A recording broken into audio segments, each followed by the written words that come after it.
Good afternoon at Hindi medium के student.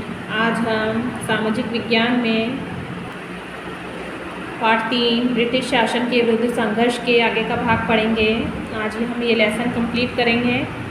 इसके पहले हम अलग अलग विद्रोह के बारे में पढ़ चुके हैं और किस प्रकार से अंग्रेज़ों के खिलाफ सबने एकजुट होकर फिर आंदोलन चलाया। आज हम पढ़ेंगे भारतीय सैनिकों की शिकायतें, किस प्रकार से भारतीय सैनिकों की शिकायतें थी और कैसे 1857 की क्रांति की शुरुआत हुई। ब्रिटिश सरकार की भारतीय फौजों में 8 में से 7 भारतीय सैनिक होते थे। जितनी भी फौजें थी उसमें 8 में से 7 क्या होते थे? भारतीय सैनिक। देश में फैलते असंतोष का इन सैनिकों पर असर होना स्वाभाविक ही था। भारत के पुराने शासक परिवारों के साथ हुए अन्याय को उन्होंने भी अनुभव किया। आम जनता द्वारा भोगे जा रहे कष्टों से सैनिक भी सीधे प्रभावित हुए, क्योंकि वे भारतीय समाज के अभिन्न अंग थे।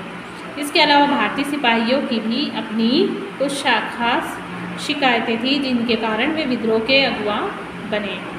अब आगे क्या हुआ कि अंग्रेज़ों की फ़ौज में भारतीय सिपाहियों के लिए पदोन्नति के रास्ते बंद थे। उनको कोई पद से ज़्यादा आगे नहीं बढ़ाया जाता था। जो पद दिया जाता था उसी में उनको कार्य करना होता था। फ़ौज में ऊँचे ओहदे अंग्रेज अफसरों के लिए सुरक्षित थे और जितने भी ओहदे थे, पद थे, वो किसके लिए थे? अंग्रेज़ों के लिए। भारतीय और अंग्रेज सैनिकों के वेतनों में बड़ा अंतर था। अंग्रेजी सिपाहियों को ज़्यादा अच्छा वेतन मिलता था, जबकि भारतीय सिपाहियों को कम वेतन दिया जाता था। अंग्रेज अफसर भारतीय सिपाहियों को नफरत की निगाह से देखते थे। लड़ाई में जाने पर भारतीय सैनिकों को अतिरिक्त भत्ता मिलता था। लड़ाई खत्म होने पर और उनके सहयोग से जीते गए इलाकों पर अंग्रेज़ों का कब्जा हो जाने के बाद भारतीय सैनिकों का भत्ता क्या कर दिया जाता था? बंद कर दिया। सिर्फ उन्हें इस्तेमाल किया जाता था। उसी दौरान सैनिकों को एक नए प्रकार की राइफ़ल दी गई। अब जो राइफ़ल थी उसकी कारतूसों में गाय की चर्बी लगाई जाती थी और राइफ़ल में कारतूस भरने से पहले उस पर लगी सील को दांतों से काटना पड़ता था। उस पर एक सील लगाई जाती थी और उस कारतूस को मुंह में लेकर उसको हटाना पड़ता था। चर्बी वाले इन कारतूसों के इस्तेमाल से हिंदू मुसलमान सैनिकों की धार्मिक भावनाओं को ठेस पहुंचा।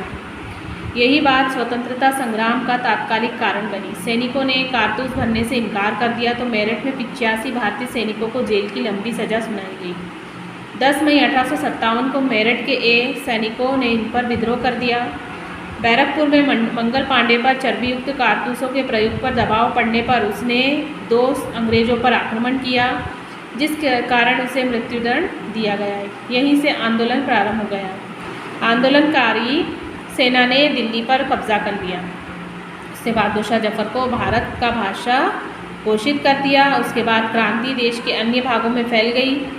जिस मुगल बादशाह की कोई साख नहीं रही, एकाएक उन सबके एकता का प्रतीक बन गए जो विदेशी शासन को उखाड़ फेंकना चाहते थे। सभी में एकता एकजुट हुई। जिन क्षेत्रों में बड़े पैमाने पर आंदोलन नहीं हुए, वहाँ शांति फैलने के कारण अंग्रेज क्या हो गए? घबरा गए। अब वो क्षेत्र कौन कौन से थे? असम, उड़ीसा, उत्तर प्रदेश, मध्य प्रदेश, बिहार, सिंध, राजस्थान, महाराष्ट्र, हैदराबाद, पंजाब और बंगाल। यहाँ आंदोलन हुए। इनमें से कुछ जगहों में आंदोलन स्थायी और फौजी बैरकों तक सीमित रहे। इसे आसानी से दबा दिया गया। कई जगहों में अंग्रेज़ों ने खतरे को टालने के लिए भारतीय सिपाहियों से हथियार ही छीन लिए। दिल्ली, अवध, रुहेलखंड, बुंदेलखंड, इलाहाबाद के आसपास के इलाकों, आगरा, मेरठ और पश्चिमी बिहार में आंदोलन काफ़ी व्यापक और भयंकर था। इन इलाकों में लोगों ने भारी संख्या में क्रांति में भाग लिया और भयंकर लड़ाइयाँ लड़ी। बिहार में आंदोलन का नेतृत्व कुंवर सिंह ने किया। वहाँ आंदोलनकारियों ने बिहार के कई हिस्सों को स्वतंत्र कर दिया। लखनऊ और कानपुर में आंदोलनकारियों की सहायता के लिए आई और दिल्ली में विद्रोही सेना का मुख्य सेनापति कौन था? बख्त खां। कानपुर में आंदोलनकारियों के नाना साहब को पेशवा घोषित कर दिया और अजीमुल्ला खां मुख्य सलाहकार बने। नाना साहब के सैनिकों का नेतृत्व तात्या टोपे ने किया। वह एक बहादुर और योग्य नेता थे। झांसी की रानी लक्ष्मीबाई को शासक घोषित कर दिया गया। उन्होंने लड़ाई में बड़ी बहादुरी से अंग्रेजों का मुकाबला किया। लुधियाना की सिख रेजिमेंट के सैनिक पूर्वी उत्तर के आंदोलनकारियों से जा मिले और ब्रिटिश फौज ने गोरखपुर और आजमगढ़ में पलायन कर दिया। जुलाई के शुरू में वाजिद अली शाह के बेटे बिरजिस कादर को अवध की गद्दी पर बिठाया गया। उसकी माँ हजरत महल उसकी ओर से शासन करने लगी और मौलवी अहमदुल्ला ने के नेतृत्व में लखनऊ की रेसिडेंसी को घेर लिया और यहाँ घेरा कई महीनों तक रहा। आंदोलन का दमन। अब आंदोलन के समय हिंदू मुस्लिम कंधे से कंधा मिलाकर लड़ने लगे, एकजुट हो गए।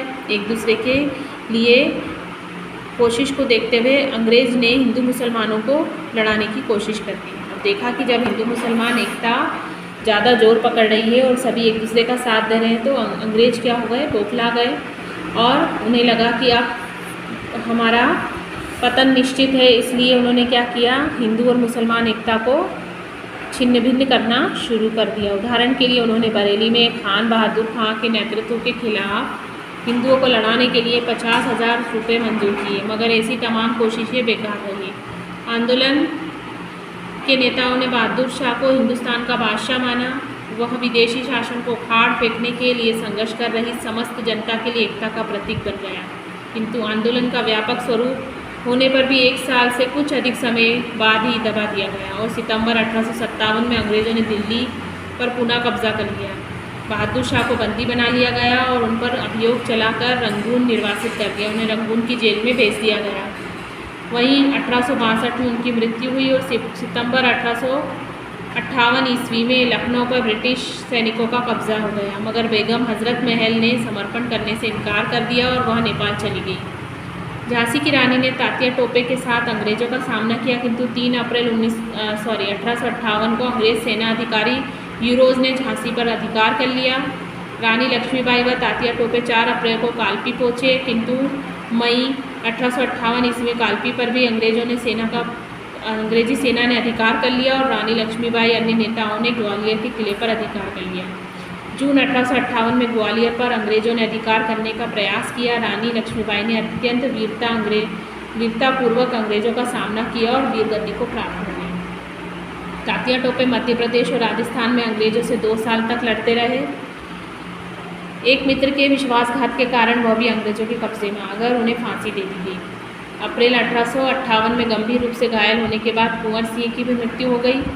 1858 ईस्वी के अंत तक आंदोलन को नियंत्रित कर लिया गया और मगर पुनः शांति स्थापित करने में अंग्रेज़ों की कई साल लगे।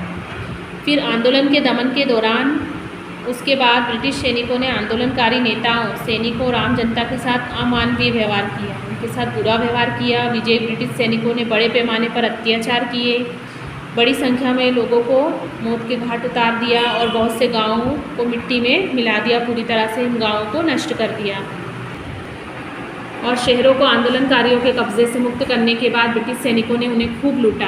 अनुमान लगाया गया कि अकेले अवध में करीब 1,50,000 लोगों की हत्याएं हुई और बड़ी संख्या में आंदोलनकारियों को फांसी पर चढ़ा गया और दूसरों को अमानवीय यातनाएं दी गई। इतना सब होने के क्या वजह थी, मतलब जो ये सब हुआ उसमें स्वतंत्रता जो संग्राम शुरू हुआ था 1857 का, तो वो सफल क्यों नहीं हुआ, उसके पीछे असफलता का कारण क्या था, वो पढ़ेंगे अब हम। कि सन 1857 के आंदोलन का भारतीय इतिहास में गौरवशाली अध्याय है। पहली बार देश के विभिन्न भागों के बीच एक ऐसे शासन के खिलाफ एकता स्थापित हुई जो सबका शत्रु था, और वो था अंग्रेजी प्रशासन। आंदोलन ने अनेक नेता और योद्धा उभरे, वीरता और बहादुरी से उन्हें अमर बना दिया, जिसमें थे प्रमुख रानी लक्ष्मीबाई, कुंवर सिंह, तात्या टोपे, बख्त खां जैसे नेताओं की वीरता आगे की पीढ़ियों के लिए प्रेरणा का स्रोत बनी, देश प्रेम का स्रोत बनी। लेकिन ऐसा क्या हुआ जिसकी वजह से, जिन कमजोरियों की वजह से ये आंदोलन सफल नहीं हो पाया? कुछ बुनियादी कमजोरियां थी जिनके कारण इसे सफल होने में कठिनाई हुई। वो क्या थी कि विद्रोह का नेतृत्व राजा और जमींदारों के हाथों में था। उनमें से अनेक आंदोलन में इसलिए शामिल हुए क्योंकि ब्रिटिश शासन उनके अस्तित्व के लिए खतरा बन गया था। स्वतंत्रता संग्राम के नेता विदेशी शासन को उखाड़ फेंकने के लिए लड़ रहे थे, मगर पुरानी व्यवस्था को पुनः स्थापित भी करना चाहते थे। अब आंदोलन को व्यापक स्वरूप आम जनता, सैनिकों, किसानों, दस्तकारों आदि के सहयोग से सक्रिय सहयोग प्राप्त था, मगर जनता एक स्वतंत्र नेतृत्व कायम नहीं कर पाई और भारत में राजनीतिक चेतना की भी कमी थी, साथ ही एकता का अभाव भी था।